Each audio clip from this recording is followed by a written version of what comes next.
Hi, let's make this amazing, delicious recipe.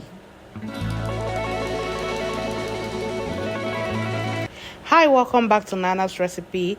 So we're going to be making this delicious meal. Stay tuned for this one. So I'm blending my coconut and I'm just going to be adding a little bit of lukewarm water so that the milk can be extracted properly from the coconut. You can use a cheesecloth for this process or a sieve. Now we have our coconut milk ready. I'm just going to be preparing our pepper mix, and here I have onions and fresh pepper. So you want to roughly blend that, okay? So at this point, if you have not subscribed, what are you waiting for? Please hit the subscribe button. Thank you. So in a pot we have our protein. I'm going to be using chicken.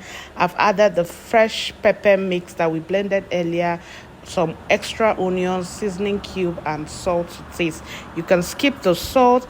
And now I'm just rinsing out the blender that I used to blend our pepper mix and adding the water into our protein. Like I said, you can use any protein of choice. And in another pot, I'm just heating up some oil and onions, and you're going to saute this for about a minute. And now I'm going in with extra pepper mix that we blended earlier, and I will just allow that to fry for a bit and add your seasoning cube generously.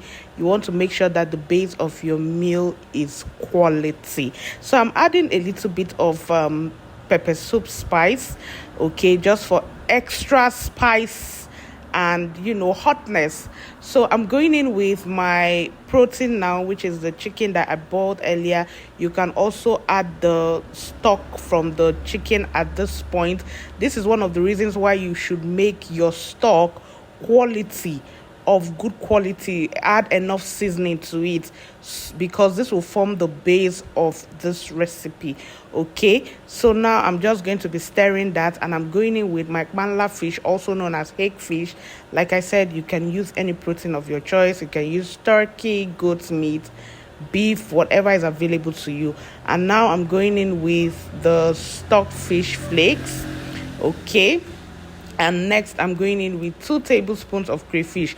Don't add a lot of crayfish. That's a recipe for disaster, okay? So just add 2 tablespoons or 1 tablespoon, as the case may be. So I'm going in with our coconut milk at this point, right?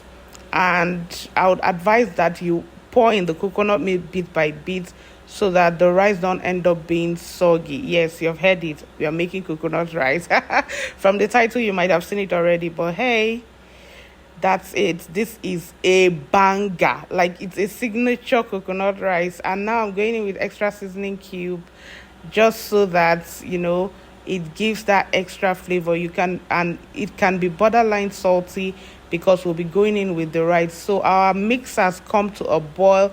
Now we are going in with our washed rice. You want to wash your rice until the water is clear. Ensure that you don't parboil it, just so that the food doesn't get too soggy. So once you bring your rice from the storage can, you wash it and put it directly into the mixture, and then you turn it generously and allow that to cook for a while. But while that is cooking, also ensure that you are hanging around. Don't just put the rice on the fire and leave. Turn and lift, okay?